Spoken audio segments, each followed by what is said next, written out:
So I'm going to talk to you about how it all began, which first of all, and then we'll get on to the process. I mean, basically my background is writing about energy, and this is just the graph that I like to show everyone because we need to understand how little budget we've got. And of course, the point about trees is that they will help that carbon budget. They will help ease out that graph, but clearly they're not enough. So I just think it's the point that I always want to make to everybody. The problem is that we have left this transition so late that the scale of our drops now is extraordinary. So my background for the last few years is giving talks about energy in the context of climate change. But of course, into that, I had to give a talk about land use and climate change, which was something then I had to learn an awful lot about. I didn't know anything about our soil, our trees, and so on. So it was a big learning journey for me that I've then tried to explain to others. But in that, of course, being aware that negative emissions were very much coming up the agenda, and throughout the world, everybody's fixed on tree planting as a way to ease out that carbon budget. But of course, in the UK, we're not making our commitments at the moment, even though our commitments are fairly strong. And that we are one of the most deforested countries in fact, we are the most deforested country in Europe, and most of our forestry is in Scotland. And of course, more than 50% of our forestry is in fact plantation. It's not natural broadleaf. But this is the map. When I went to see a talk given by the Environment Agency, this was the map that really grabbed me, and I think is the one that really explains Avon Needs Trees. This is a map of our catchment area, which goes beyond the political boundaries of the Avon area. It goes into Wiltshire, but you can see there on the dark green just how very, very little forestry we have in our area. And that has the point that the Environment Agency was making, not just about carbon and about biodiversity, but this has real flood implications for us. And it's most of these tributaries, one way or another, feed into the Avon, which then feeds down into Bristol. And Bristol is very much at risk of what they call tidal lock. It was a term I hadn't heard before, but in fact we experienced last September. It's where we have very high incoming tides, and we expect those, of course, to get higher. But at the same time, heavy inundation from inland. And so there is literally all water flows down fast, down into Bristol, obviously flooding the towns and villages on the way, but arrives in Bristol and there really is nowhere for it to go when you have those conditions. So that was very much the message that I got from a couple of talks that I went to with the Environment Agency. And their point was, one of the things that we need to look at rapidly is natural flood management, and that means planting in the high catchment area. So the more we can plant, of course there are strategic areas around Bristol where planting is good, but really planting in the high catchment area has huge value in stopping and slowing that water going into our watercourses at all. And pretty much the message was, anything you can do, you know, hedges, trees, anything out in that high catchment area is worthwhile. So my first, you know, I listened to this, and then at the time, our council, Bristol City Council, was starting its what they call City Leap project. It was when we had our 2050 carbon neutrality targets, which of course then got moved on to 2030. So this was summer last year. And my point to them was, even with 2050 targets, you're going to need some negative emissions. So why don't you look at offsetting some of your emissions in the high catchment area with the double benefit or triple benefit, many benefits to Bristol of natural flood management, plus biodiversity, plus air quality issues and benefits and so on. So that was my point to them, and they completely got the point, were very supportive, but obviously for political reasons, it's difficult for them to plant outside the city boundaries. So I talked to them, I went to visit the Environment Agency, and I said, is there any point in trying to set up a charity or some sort of organisation that would buy land? I mean, I would say before this that I, as a result of my talks, had looked at as many people are, looked at the possibility of just buying a section of land myself and planting it. And every time I got close to that, I kept backing away because of the personal responsibility and the time commitment and so on. And then I looked at co-owning with friends, and that got legally very complicated. We took advice. And of course, there are the problems of somebody wanting to pull their investment out, or what happens with inheritance and so on. And so we didn't make much progress with that. So my question to the Environment Agency was, is there room for, is it worthwhile trying to set up a body that buys land? And they said, yes, please do. We've got no money to support you, but we will support you in every other way that we can. So that's kind of what I then went away and mulled over.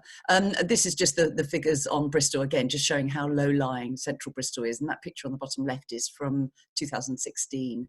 So Bristol is very much at risk of flooding now, and we expect that to increase, of course. And then, of course, for me, because my talk is about the climate emergency, as I dug around, I became more aware of certain other factors. First of all, that the age profile of our forests in the UK is such that actually we peaked in our carbon sequestration in our forests last year in 2019. We basically, the problem was that we planted a lot up to, mainly forestry, up to the 1980s, and then we stopped for a long while. So we're actually losing forests from 2019 more than we are planting at the moment. And that's another reason to get going on this. And of course, the other very useful point, which I think a lot of people overlook, we're often asked, well, what's the point of planting a tree? It will take 20 years to really sequester any carbon and so on. But the point is that, of course, it's the soil below the trees that is the real treasure. The soil below the trees will store 3 to 4 times as much as the carbon, the biomass itself in the trees. But it's protected. That soil can't be ploughed, it can't be turned over, and that carbon lost and so on. So it's really the protection that the trees give as much, more than the actual carbon sequestration. But I just put this slide on as this little picture of this woman here standing by a 12-meter sycamore, and that gives an example of what 1 ton of carbon buys you, and of course, because of the molecular weight of carbon dioxide, that's about 3.67 tons of carbon dioxide has gone into building that tree. But so, yes, everything to, trees are useful. They are not the answer. We need to cut out fossil fuels, but trees are a big, useful part of our answer. And also, I won't go through this slide in detail, but I'm sure you can come back to it. Of course, last year, we had multiple reports on our biodiversity crisis. And that point that so much of our rural areas, we've got used to them. They've become, we talk about it as conventional agriculture now, but of course what we have are green deserts. And I think Benedict Macdonald makes that point very clearly, that we've killed off our top predators many years ago, centuries ago in some cases. We've now pretty much, we're in the process of wiping out our microbials and insects, and now we're losing everything in between. We're losing our butterflies, birds, and hedgehogs, small mammals, and so on. So this is the absolute crisis we have. And of course, again, the UK is the worst in Europe on these figures. So, we have a massive biodiversity crisis, the other side of our climate change crisis. There were many other reasons to go ahead with this. First of all, for me, I always saw Avon Needs Trees as a public engagement tool, a way of getting out and talking to the public schools about climate change, which is why I always put in that picture right at the top about how critical our climate change crisis is, because I still think most people haven't understood this. And of course, it's about adaptation, that natural flood management, and we're going to put some food-bearing trees on that land that we buy as well. It's about biodiversity. It's also about air quality pollutants, because again, many people are commenting now on how clean our air is. But in fact, from the reports I've read, that's only NOx reduction. We've still got a massive load of ammonia coming into our cities from our use of agrochemicals out in the countryside. So again, taking land out of chemical use is a very useful thing to do. And of course, water quality and public amenity space. We all know we've got a public physical and mental health crisis as well. So there were many, many reasons to go ahead with this. But I must admit, I was very uncertain about how to do it. And then I have a mailing list because I send out a news email about energy every 2 to 3 weeks. And one of my readers came up with this piece of land near Chippenham, between Chippenham and Carle, and this is Hazeland. And for us, it's it ticks just about every box. It really is a wonderful first flagship piece of land. It fronts the River Marden there. You can see and the River Marden tips into the Avon just at Chippenham, just a couple of miles below. And there's much local flooding, and Chippenham floods, Carle, the other city nearby or town nearby, also floods. It's got 10 acres of very neglected ancient woodland on there, which really needs some management to prolong its life. And then there's about 20 acres of pasture, low-grade pasture, which is really good for us for tree planting and rewilding. With that bulge on the end we're planning to rewild, partly as a research project, and the top and lower paddock we will plant. But we've also got remnants of the old Wilts and Berkshire Canal, which made us more attractive to some funders. And we've also got a lot of wet woodland. So again, great habitat.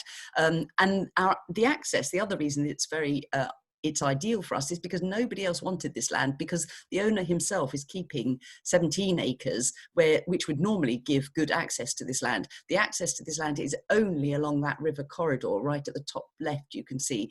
And so for anybody else, for any farmer, or certainly for any developer, though I don't think they would ever have got permission, this was a no-go piece of land. And it had actually been on the market for 3 or 4 years before we put in an offer. So we were very lucky to find this. I must admit, I kept putting off going to see it because I kept thinking, oh, what's the point?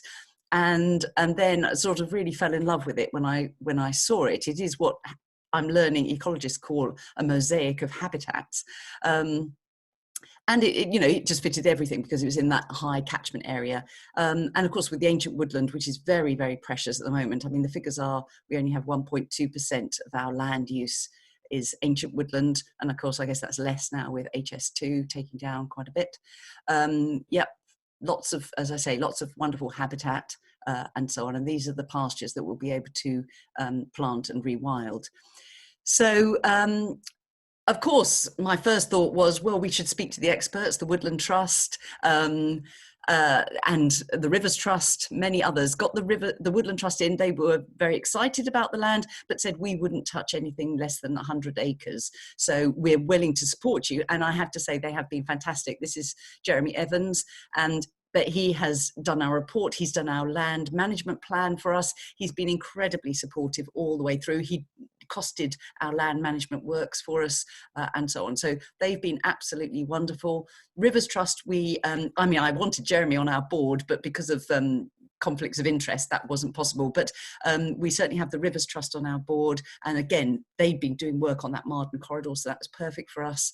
And we talked to the local council, got them on our board, and the Bristol University, various others. So lots of expertise on.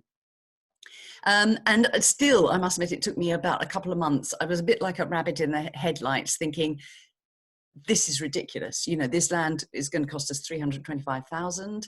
Then there's the management costs. And then there's the ongoing, because this is a multi-generational responsibility. We've got to set up reserves. We've got to set up an organisation that is robust, that can continue to fundraise, that continue to, because we don't want this to be a one piece of land project. If we want to make an impact on the catchment area, it's got to be more than just Hazeland.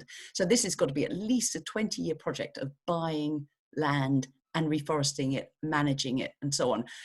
Crikey, how do you set that up? But anyway, it was a case of kind of thinking, well, in the end, I just thought, you know what, I'll always regret it if I don't give it a go. So, in the end, we were a band of 5 trustees, including myself, and we signed the papers. And the first thing we had to do was get an independent land valuation done. And that meant we had to launch a crowdfunder even before we were registered as charity. And to get that paid for, that was about £1,000. We got that paid for within 2 or 3 days, which was fantastic. We got the independent land valuation done. We then had to negotiate with the landowner, and he had the land on at an extraordinary inflated price. It was on at 450,000, but we got him down to 325,000, which was the top level of our permitted valuation, the amount permitted under our valuation, but he wouldn't come down anymore. So 325 was what we agreed, which is just over 9,000 an acre. So we went ahead. I guess what I would say in terms of the challenges for anybody else doing it, well, I would say, first of all, let's say it's been a phenomenal success. We now have raised 530,000 in just 8-9 months. A huge chunk of that came, so almost a quarter of a million, so 240,000 has come from the National Lottery Heritage Fund. We were very fortunate to get that because as a new charity, you know, everything was stacked against us. We got some professional help to write that bid, and I needed help from other trustees to help write the cash flows and everything. They're very exacting in their paperwork, as they should be, of course, it's public money. And we had to already have £200,000 in the bank for them to even consider us. So that was the big challenge. And I had to get that bid in November.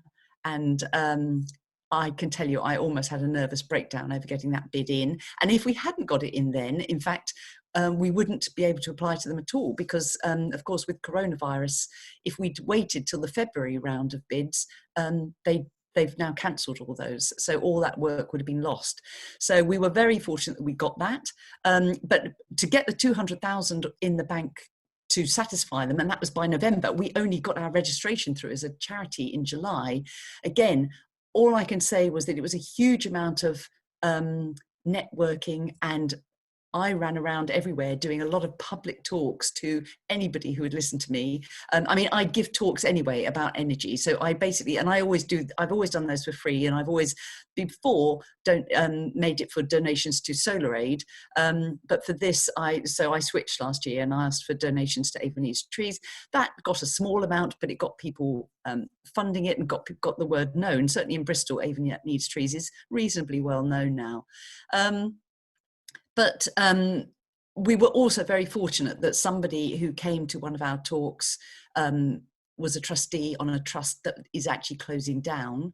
Again, I think that was very, very lucky. So they were looking to get rid of their capital and look for local projects to spend it on. So we got a huge chunk from them, about we got 160,000 from them.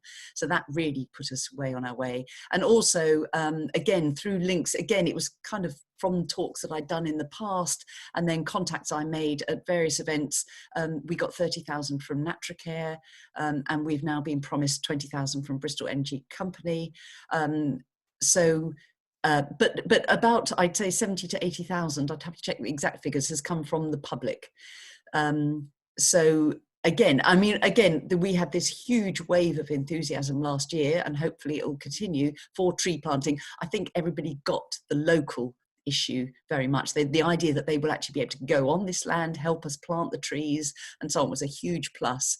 But if I just take you through this slide, I guess I've covered some of it, but really in terms of anybody else looking at replicating this project, I guess I would issue a whopping great health warning, even though we've been very successful. I mean, again, just to elaborate, we are now in a position now to buy the land, pay a part-time administrator for 3 years, plus put some money into our reserves. Which is an extraordinary position to be in within 9 months of setting up the charity. So how have we done it? Well, first of all, the challenges, I would say, first of all, are getting a trustee board together. I've worked most of my life in the charitable sector, but I'd never actually had to put a board together. And of course, we had to do it in a bit of a rush. So first of all, it was a bunch of enthusiasts, plus some local ecologists, one who works for the Wiltshire Wildlife Trust, one for the Rivers Trust, and so on. But I began to realise that, of course, most trustees can offer expertise, but they can't do, it was basically me doing the fundraising and the paperwork. And also, should I say, I put in the money to pay my son for 10 months of administrative help. And again, I couldn't have done that without his support. And so that meant me making an investment in this. Well, it's money I will never get back, of course, but to help me set this up. So in terms of the trustees, I mean, again, I would just, we're now on a more strategic search for trustees. For example, one of the holes, we've just taken on a professional trust fundraiser on the trustee board. We've taken on somebody who really is fantastic on the accounts, and he's taken over the treasury role. We've taken on somebody who's very keen to lead on public engagement. And so, you know, we've had to be very strategic about the next round of trustees that we take on. We're just taking on somebody from the Environment Agency who has particular legal expertise on public access issues, and I'm now looking, hopefully recruiting somebody who has news management and PR expertise, because I can't do all this on my own. By the end of last year I was pretty much on my knees, and we can't afford to pay any professional staff to take on these roles. So we need trustees who've got time and who are willing to give their time to this. And we've been very fortunate in finding this. So again, in finding the land, having the independent land valuation done, and the fundraising, really, again, I wouldn't personally advise anyone to do this unless they already have a very good network for finding money. You know, this is, when I look back, I think the challenge we took on was crazy, but we've managed it. But, you know, without the network that I already had established through talks, we wouldn't have done it. Anybody else who's got that fantastic local community support and can tap them for funds, I think the public enthusiasm is there. You've just got to have the network to tap into it. But public funds will only ever go so far. A crowd fund will only at best get you, you know, from my experience, 20, 25,000, and that's with a really good wind and a good lot of publicity behind it. What you're going to have to tap into is the company sector and the trust sector. Yeah, so, and of course that's particularly difficult at the moment with coronavirus and so on. So, but if anybody thinks they can do it, then go ahead. I wouldn't underestimate the challenges of the bureaucracy. I mean, we were told by the Charity Commission it would take us, I think, 4 to 6 weeks to register a charity. It took us about 2 to 3 months in the end. And you can't set up a bank account until you've set up until you're registered as a charity.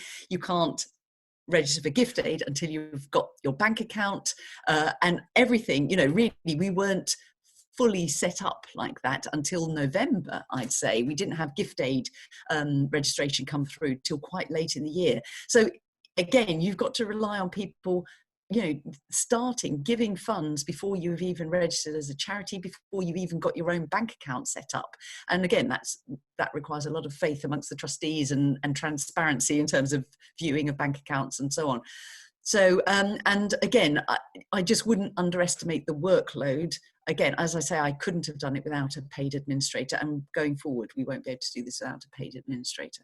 So it's more than just buying the land, I think. Having said that, I do know we went to visit one local group here, Yakwag, in North Somerset, where they have bought various small sites, and they have managed all as volunteers, as a group of volunteers. So possibly, but they bought land when it was much, much cheaper. They bought it sort of 10, 15 years ago. Now land is expensive. So and there are new things like social media and all the rest of it. You know, I just wouldn't underestimate the workload, I suppose. And then, yeah, I guess what we need now, of course, we've got to look at forward planning. It's putting all our policies together, and to be a really well set up organisation. We've got to have safeguarding policies, finance and transparency policies, health and safety policies, all that stuff. So we're running to put all that together now. And of course, our funders have very particular requirements, particularly the lottery fund. They require a huge amount of public engagement on site, which we've got to satisfy. That means we've got to have all the procedures and planning for that available. You know, we've promised to do various, you know, big butterfly counts and bird watching events and fungi watching events and that sort of thing. And again, that needs a lot of networking and a lot of administration. So I've just got one more slide just so you can see kind of this is what the Woodland Trust have done for us. So obviously it's a case of managing that ancient woodland, but you can see we're going to be planting close to 10,000, and including the rewilding, it'll be around 10,000 trees. So that's quite a major contribution to both the natural flood management and the carbon sequestration. And what we've said, although the Woodland Trust will only provide us with native broadleafs, we're going to substitute some of those and fundraise separately for about 50 orchard trees so that we can do some food production. The Woodland Trust won't provide those.